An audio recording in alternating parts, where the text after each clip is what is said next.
Republic বাংলায় আমি মোহন রয়েছি নিউ টাউন লাগোয়া জগতীপোতা এলাকা থেকে বনগা থেকে রয়েছেন আমাদের প্রতিনিধি টিটম। তার আগে এই জল যন্ত্রণার ছবি আমি তুলে ধরি আপনাদের জন্য, দেখাবো ছবিটা যে অর্থাৎ আজকে যারা বাড়ি থেকে বেরোচ্ছেন তারা কিন্তু বাড়ি থেকে বেরিয়ে পা ফেলছেন এই রাস্তার পরবর্তীতে জলের মধ্যে। অর্থাৎ আজকে রাস্তায় কিন্তু জলের যে নদী, সেই নদী তৈরি হয়েছে, রাস্তা জুড়ে জল। বাড়ি থেকে যারা বেরোচ্ছেন নিজের নিজের কাজে তাদেরকে কিন্তু সমস্যার সম্মুখীন হতে হচ্ছে। এবং ইতিমধ্যেই সকাল 7:02 এবং যারা কিন্তু বাড়ি থেকে স্কুল কলেজের যারা ছাত্রছাত্রী রয়েছেন, অভিভাবক রয়েছেন, তারাও কিন্তু বেরোচ্ছেন। তবে তারা যাবেনটা কোথায়? কারণ রাস্তায় তো জলের তলায়। অর্থাৎ যে কলকাতা কর্পোরেশন, বিধাননগর কর্পোরেশন যে তাদের যে এলাকা রয়েছে তার বিস্তীর্ণ এলাকা কিন্তু ইতিমধ্যেই জলের তলায় রয়েছে। সেই ছবি আমরা দেখতে পাচ্ছি যে আজকে জল যন্ত্রণা, অর্থাৎ ঘুম থেকে উঠেই কিন্তু জল যন্ত্রণার শিকার হচ্ছেন শহরবাসী এবং তারা কিন্তু নিজের কাজে, অর্থাৎ ঠিক এত বড় পুজো, সেই পুজোর মশরুমের সবে সূচনা, সেই ক্ষেত্রে তারা নিজের কাজে যখন যাবেন তার আগে কিন্তু জলে রাস্তায় পা ফেলতে গিয়ে জলে পা ফেলছেন এবং তারা অনেকে আছেন কিন্তু যারা কাজে না গিয়ে ফিরে আসছেন। অর্থাৎ জল চারিদিকে রয়েছে, আকাশ ভাঙা বৃষ্টি, গতকাল রাত থেকে বৃষ্টি হয়েছে এবং সেই ক্ষেত্রে লোকে কিন্তু তারা কিন্তু বাড়ি থেকে বেরিয়েও ফিরে আসতে হচ্ছেন, কারণ যেদিকে যাচ্ছেন বা যেদিকে তাকাচ্ছেন শুধু জল জল আর জল। এই জলের মধ্যেই কিন্তু গোটা শহর, তার যে নিকাশি ব্যবস্থা সেটা কিন্তু আজকে ভেঙে পড়েছে ভারী বৃষ্টির ফলে। এবং এই ছবিটাই কিন্তু উত্তর 24 পরগনা, দক্ষিণ 24 পরগনা, কলকাতা বিস্তীর্ণ এলাকায় এমনই ছবি দেখা যাচ্ছে, যেখানে কিন্তু মানুষ যারা কাজ বেরোচ্ছেন বাড়ি থেকে তাদের কিন্তু জল টানতে হচ্ছে এবং সেই ক্ষেত্রে সমস্যায় আজকে এই জল যন্ত্রণার সমস্যায় ভুক্তভোগী হচ্ছেন সাধারণ মানুষ। এবং ইতিমধ্যেই যারা বাড়ি থেকে বেরোচ্ছেন সেই জলের মধ্যে পড়তে হচ্ছে এবং সাধারণ মানুষ কোথায় যাবেন একে প্রকার দিশে। হ্যাঁ,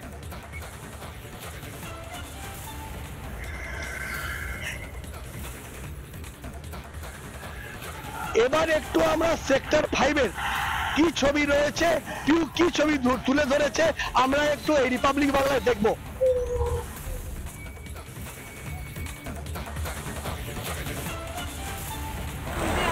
পুরো রাস্তা জল ঠেলে আসার পরে উইপ্রো ব্রিজে ঘন্টাখানেক আটকে থাকার পর সেখান থেকে নিচ থেকে এসে আবার কোনোরকমভাবে একটা বাসে করে এসে বাসটা অর্ধেক রাস্তা এলো মহিষবাতান না 215 নম্বর বাস স্ট্যান্ড, তারও আগে নামিয়ে দিয়েছে। এবার এই জল ভর্তি অবস্থায় রাস্তার মধ্যে হেঁটে হেঁটে যাচ্ছি, আমারই প্রায় হাঁটু সমান জল, সেভাবে যাচ্ছে এখান থেকে রাস্তা অফিসে, তাও 15 মিনিট। সব জায়গায় যেহেতু গাড়ি দাঁড়িয়ে রয়েছে, 100 থেকে 150 খানা গাড়ি, তো সেই গাড়িগুলোও আসতে পারবে না বললো। এখান থেকে টানা 10-15 মিনিটে হেঁটে যতটা পারছি তাড়াতাড়ি যাওয়ার চেষ্টা করছে। জলটা একটুখানি এখানটায় কম আছে, কিন্তু এটা পুরোটাই ঠেলে ঠেলে যেতে হবে, কোনোভাবে এখানে গাড়ি আসছে না। একটা ভাগ্যক্রমে একটা বাস পেয়েছিলাম, যে বাসটা 215 নম্বর বাস স্ট্যান্ড পর্যন্ত ছাড়লো উইপ্রো মোড় থেকে, বাস স্ট্যান্ডের একটু আগে, ওখান থেকে আবার এভাবে যেতে হচ্ছে।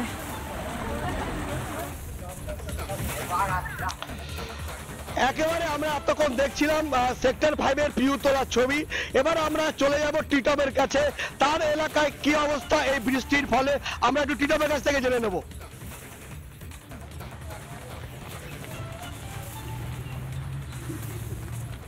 দেখো একদম মোহন, তুমি যেই ছবিটা আমাদের দর্শকদেরকে দেখালে সরাসরি, অর্থাৎ যেভাবে গতকাল রাত থেকে যে টানা বৃষ্টি, যে নিম্নচাপের যে কিন্তু প্রভাব ছিল, আমি আরেকটা ছবি এই মুহূর্তে জেলাতে যেমন রয়েছে তুমি দেখো যে অর্থাৎ বৃষ্টি কিন্তু নতুন করে আবার শুরু হয়ে গেছে। তুমি দেখো যে ঝিরিঝিরি বৃষ্টি কিন্তু আবার শুরু হয়ে গেছে, অর্থাৎ যেই বৃষ্টি কিন্তু শুধুমাত্র শহর কলকাতা নয়, জেলাতেও বিভিন্ন প্রান্তে কিন্তু যেই গতকাল যে ভোর রাত থেকে কিন্তু এই যে বলা চলে যে মেঘ ভাঙা বৃষ্টি, সেই বৃষ্টি কিন্তু এই যেই শহর কলকাতার পাশাপাশি পার্শ্ববর্তী বিভিন্ন জেলা, একাধিক জেলা, সেই জেলাতে কিন্তু মানুষ কিন্তু দেখতে পেয়েছে। তুমি জানো যে সপ্তাহের প্রথম দিকেই একবারে যেখানে মানুষ এই মুহূর্তে তার যে কর্মস্থল সেখানে যাবে, কারণ পুজোর মরশুম অর্থাৎ দুর্গাপুজো বলা চলে যে একদিকে প্রায় শুরুই হয়ে গিয়েছে। মানুষ প্রতিদিনই মোটামুটি বিভিন্ন পুজো প্যান্ডেলে যেভাবে ভিড় জমাচ্ছে, মানুষ যেভাবে ঠাকুর দেখতে যাচ্ছে, প্যান্ডেল দেখতে যাচ্ছে বিভিন্ন ধরনের, ঠিক সেখানে দাঁড়িয়ে তোমাকে আরেকটা বিষয় বলি, অর্থাৎ এই যে টানা বৃষ্টি, এই বৃষ্টিতে কিন্তু মানুষের যে জনজীবন, সেই জীবন কিন্তু সকাল থেকে যথেষ্ট ব্যাহত। তার কারণ মানুষ সকালবেলা তাদের নিজস্ব যে কর্মস্থল সেখানে যাবে,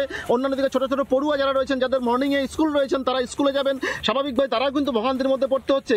এছাড়াও অর্থাৎ যে এখনো আমরা দেখেছিলাম যে বিভিন্ন পুজো প্যান্ডেলে যেখানে তাদের এখনো অনেক কাজ বাকি রয়েছে, অর্থাৎ যারা শিল্পী রয়েছেন তাদেরকে যে পুজোর যে শেষ মুহূর্ত, অর্থাৎ যেখানে এই যে দর্শনার্থী যারা বিভিন্ন পুজো প্যান্ডেলে যারা যাবেন, ঠাকুর দেখতে যাবেন বা যে মাকে দর্শন করতে যাবেন, অর্থাৎ শেষ মুহূর্তে শিল্পীদের যেই শেষ কাজ বলা চলে, সেই কাজেও কিন্তু যথেষ্ট বিঘ্নিত ঘটছে। তার কারণ তারা কিন্তু সেইভাবে তারা কাজে যোগদান করতে পারছেন না, তারা কাজ করতে পারছে না, যেহেতু একেবারে নিম্নচাপের প্রভাবে মাঝে মধ্যেই বৃষ্টি হচ্ছে। তুমি দেখো যে সকাল থেকে নতুন করে আবার কিন্তু বৃষ্টিপাত শুরু হয়ে গেছে। আমরা দেখেছিলাম যে ভোর রাতে যেভাবে মেঘ ভাঙা বৃষ্টি হলো, সেই বৃষ্টিতে শহর কলকাতার একাধিক জায়গায় গোটা রাস্তায় কিন্তু জলের নিচে পড়ে জলের নিচে ডুবে রয়েছে। সাধারণ মানুষরা যারা রয়েছেন, যাত্রী যারা, নিত্যযাত্রী যারা রয়েছেন, যাদেরকে কর্মস্থলে যেতে হয় প্রতিদিন সকালবেলা ঘুম থেকে উঠে, বা যে সমস্ত পড়ুয়া রয়েছেন, বাচ্চা রয়েছেন, যাদেরকে মর্নিং স্কুল, যাদেরকে স্কুলে যেতে হয়, তাদের প্রত্যেকের জনজীবন ব্যাহত। তারা কিন্তু যেতে পারছে না জলের জন্য। শুধুমাত্র শহর কলকাতা নয়, জেলাতেও বিভিন্ন প্রান্তে যেখানে দীর্ঘদিন আমরা দেখেছিলাম যে টানা বৃষ্টি, সেই বৃষ্টির জেরে যে প্রচুর জেলার যে প্রচুর জায়গায় গ্রাম বাড়ি, চাষের জমি সমস্ত কিছু জলের নিচে ছিল, সেখানে দাঁড়িয়ে নতুন করে আবার এই যে বৃষ্টি, এই বৃষ্টির জেলে কিন্তু জল অনেকটাই বেড়ে গিয়েছে। যেখানে তুমি দেখো যে আমি আমাদের দর্শকদেরকে এই মুহূর্তে দেখাচ্ছি, সরাসরি একটা ছবি দেখাচ্ছি। অর্থাৎ একদিকে যেমন রাস্তা, অর্থাৎ এই রাস্তাতে কিন্তু মানুষ চলাচল করে, আর সেখানে দাঁড়িয়ে রাস্তার সংলগ্নই একদম যে সমস্ত জমিগুলো রয়েছেন, যেখানে এগুলো কিন্তু চাষের জমি। এই মুহূর্তে দর্শক যারা দেখছেন, এটা কোনো খাল বিল বা কোনো নালা নয়, এটা কিন্তু পুরোপুরিভাবে এখানে যারা কৃষক রয়েছেন তারা বা চাষি রয়েছেন, তারা তাদের যে জীবন জীবিকা নির্বাহের জন্য এখানে তারা চাষবাস করেন। এখানে কিন্তু বিঘার পর বিঘা জমি এখনো পর্যন্ত জলের নিচে, যে জায়গায় দাঁড়িয়ে জল কিন্তু শুকোয়নি, তার উপরে আবার নতুন করে যে নিম্নচাপের বৃষ্টি, সেই বৃষ্টির জেরে কিন্তু জল আবার বাড়তে শুরু করেছে। স্বাভাবিকভাবেই সাধারণ মানুষ যারা রয়েছেন বা এই যে কৃষক যারা রয়েছেন, চাষি যারা রয়েছেন, যারা নতুন করে ফসল ফলানোর জন্য যারা যে আবার নতুন করে চাষ শুরু করবেন, তারাও কিন্তু যথেষ্ট সমস্যার মধ্যে পড়ে গেছেন, তারা কিন্তু যথেষ্ট চিন্তিত রয়েছেন। তুমি জানো যে একদম এই যে পুজোর মরশুমটা রয়েছে, পুজোর মরশুমে সাধারণ মানুষ যারা রয়েছেন, বাঙালির শ্রেষ্ঠ উৎসব দুর্গাপুজো, সেখানে দাঁড়িয়ে অনেকে কেনাকাটার জন্য বিভিন্ন প্রান্তে, শুধু একেবারে মফস্বল থেকে অনেকে শহর কলকাতার দিকে যায়, সেখানে দাঁড়িয়ে অনেকে সেখানে যে রাতের পাশাপাশি দিনের বেলা তো ঠাকুর দেখতে যান অনেকে, বা প্যান্ডেল দেখতে যান, সেখানে দাঁড়িয়ে কর্মজীবনে যেমন মানুষের ব্যাহত হচ্ছে, তেমনি ভাবে এই পুজোর মরশুমে কিন্তু মানুষকে একেবারে দীর্ঘ ভোগান্তির মধ্যে পড়তে হচ্ছে। স্বাভাবিকভাবে নিকাশি ব্যবস্থা নিয়ে কিন্তু একটা প্রশ্ন উঠতে শুরু করেছেন, যে নিকাশি ব্যবস্থা কেন এতটাই বা খারাপ, যেভাবে টানা বৃষ্টি হলেও বা নিম্নচাপের যেহেতু আগে থেকে আবহাওয়া দপ্তর বলেছেন, সেখানে দাঁড়িয়ে প্রশাসন বা বিভিন্ন কর্পোরেশন যারা রয়েছেন বা পঞ্চায়েত পৌরসভা যারা দায়িত্বে রয়েছেন, তারা আগে থেকে কেন ব্যবস্থা নিলেন না, কেন সেই নিকাশি ব্যবস্থা যে পুরোপুরিভাবে ভেঙে পড়েছে, অর্থাৎ সেই প্রশ্নটা কিন্তু সাধারণ মানুষ তুলছেন। তার কারণ যেভাবে আমরা দেখেছিলাম যে এখন, অর্থাৎ যেই বর্ষার মরশুম বলা চলে যে পার হয়ে গেলেও, সেই অর্থে এখনো যেখানে যে আবহাওয়া দপ্তর তারা যে আগে থেকে কিন্তু বলেছিলেন যে পুজোর মরশুমে কিন্তু বৃষ্টি হবে, সেখানে দাঁড়িয়ে সতর্ক থাকা উচিত ছিল যে বিভিন্ন প্রশাসনের কর্তাদেরকে। সেই জায়গায় এই যে বিভিন্নভাবে যে জল জমে রয়েছে, টানা বৃষ্টিতে মানুষকে সকাল থেকেই একেবারে ভোগান্তির শিকার হতে হচ্ছে, সেখানে দাঁড়িয়ে মানুষের জনজীবন কিন্তু যথেষ্ট ব্যাহত রয়েছে। স্বাভাবিকভাবেই এই প্রশ্নটা কিন্তু উঠছে। আমাদের সঙ্গে সরাসরি নিউ টাউন থেকে পিঙ্কি রয়েছে। পিঙ্কি, তুমি যেখানে দাঁড়িয়ে রয়েছো, সেখানে মানুষের কি সমস্যা হচ্ছে? অর্থাৎ একদিকে যেমন জেলাতে যেমন বৃষ্টিপাত শুরু হয়ে গেছে, বৃষ্টি শুরু হয়ে গেছে, ঝিরিঝিরি বৃষ্টি হচ্ছে, তেমনি ভাবে শহর কলকাতার কি আছে জানাও।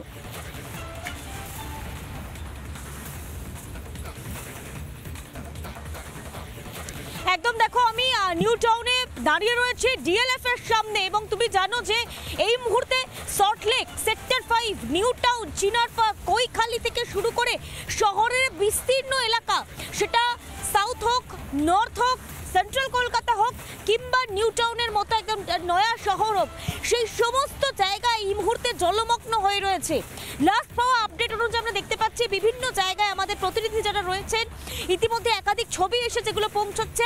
একটা বিষয় স্পষ্ট, বিপ্রোর কাছে শয়ে গাড়ি এখনো পর্যন্ত দাঁড়িয়ে রয়েছে, তার কারণ সেখানে এতটাই জল জমে গিয়েছে, গাড়িগুলি না সেক্টর 5 এর দিকে না অন্যদিকে টার্ন করে জল পেরিয়ে আসতে পারছে। এতটাই জলের পরিমাণ বেড়ে গিয়েছে যে জলে গাড়িগুলো নামতে পর্যন্ত ভয় পাচ্ছে, কারণ যে কোনো সময় বিকল হয়ে যেতে পারে। 4 চাকার কথা তো ছেড়েই দাও, 2 চাকার যে গাড়ি, বাইক থেকে শুরু করে কোনো গাড়ি কার্যত কিন্তু এই জলের মধ্যে নামছে না। বাস চলছে না বললেই ভালো, কারণ পাবলিক ট্রান্সপোর্ট একেবারেই চলছে না বললেই ভালো। তুমি যদি একটু দেখানোর চেষ্টা করি আমি, যে ডিএলএফ এর এই মুহূর্তে এই ছবিটা আমি দেখাচ্ছি, 7:12 বাজে এই মুহূর্তে কোনো পাবলিক ট্রান্সপোর্ট নেই, কোনো রকম পাবলিক ট্রান্সপোর্ট দেখতে পাওয়া যাচ্ছে না। তুমি দেখতে পাচ্ছ হাতে গোনা একটা বাইক, হাতে গোনা একটা গাড়ি পর্যন্ত এখানে দেখতে পাওয়া যাচ্ছে না একেবারে। আর একদম সামনে কিছু জায়গায় বিক্ষিপ্তভাবে জল জমে রয়েছে, কিছু জায়গায় বলা বাহুল্য যারা নিউ টাউনে আসার চেষ্টা করবেন, যারা আসবেন চিনার পার্ক কৈখালি থেকে, তারা যেমন একদিকে ভুক্তভোগী, কারণ চিনার পার্ক কৈখালি এগুলো ক্রস করা অসম্ভব হয়ে যাচ্ছে, অন্যদিকে সল্টলেক থেকে যদি কেউ আসার চেষ্টা করেন সেক্ষেত্রেও কিন্তু কার্যত অসম্ভব হয়ে দাঁড়াচ্ছে। আমি একটু দেখানোর চেষ্টা করছি, এই হচ্ছে আজকের সকালের ছবিটা। কার্যত রাস্তাঘাট খাঁ করছে এবং ডিএলএফ এর সামনে আমি অন্তত তোমাকে বলি যে ডিএলএফ এর সামনে তুমি দেখতে পাচ্ছ একটা মাত্র বাস এই সবে দেখতে পাওয়া যাচ্ছে, একটা মাত্র বাস সবে যাচ্ছে, একটা মাত্র বাস সবে যাচ্ছে এবং কার্যত সম্পূর্ণ জায়গায় কিন্তু একই ছবি, সম্পূর্ণ জায়গা জুড়ে একই ছবি। কার্যত ভুক্তভোগী রেইন জ্যাকেটের মধ্যে পড়ে যেতে হচ্ছে এবং তোমাকে যদি একটা বিষয় বলি যে উইপ্রোর দিক থেকে আসা কার্যত অসম্ভব হয়ে উঠছে। কিছুক্ষণ পরেই কিন্তু চালু হয়ে যাবে অফিসের টাইম শুরু হয়ে যাবে, মানুষজন অফিসে আসা শুরু করবে, কিন্তু কিভাবে আসবেন? বিভিন্ন জায়গায় জল জমে রয়েছে। বেশ কিছু স্কুলে ইতিমধ্যেই অর্ডার হয়ে গিয়েছে যে আজকের ছুটি দেওয়া হচ্ছে, আজকের স্কুল ছুটি দেওয়া হচ্ছে, এরকম অর্ডারও চলে এসেছে। সেই জায়গায় দাঁড়িয়ে আমি একটু দেখাচ্ছি যে এক এক করে খুব সামান্যভাবে কিছু গাড়ি চলছে এই মুহূর্তে। সকাল 7টা বাজে, 8টা মানে সকলে বেরিয়ে পড়বেন, সকলে অফিসের জন্য বেরিয়ে পড়বেন, অফিসে রওনা দিয়ে দেবেন। কিন্তু তার আগে এই রকমের ছবি আমি একটু দেখাই যে ডিএলএফ এর সামনেও বিক্ষিপ্তভাবে জল রয়েছে, তবে এইটা বলা যেতে পারে শৈলের চূড়ামাত্র এবং পুরো যে জায়গা সুকান্ত সেতুর ছবি এসে পৌঁছচ্ছে। সুকান্ত সেতুতেও একই অবস্থা, যাদবপুর থেকে শুরু করে উইপ্রো থেকে শুরু করে রাসবিহারী, কালীঘাট থেকে শুরু করে বিভিন্ন জায়গায় সবচেয়ে দুশ্চিন্তার যে বিষয়টি যে বিভিন্ন জায়গায় পুজোর প্যান্ডেল শুরু হয়েছে, বড় একেবারে পিঙ্কি তুমি থাকো আমাদের সঙ্গে। বোঝাই যাচ্ছে যে একটা দুর্যোগপূর্ণ সকাল আমরা শুরু করলাম। নানা ধরনের কন্টেন্ট দেখার জন্য লাইক করুন, শেয়ার করুন আমাদের ফেসবুক পেজ, সাবস্ক্রাইব করুন আমাদের ইউটিউব চ্যানেল। পাশাপাশি অন্যান্য ব্রেকিং নিউজের জন্য অবশ্যই চোখ রাখুন রিপাবলিক বাংলায়।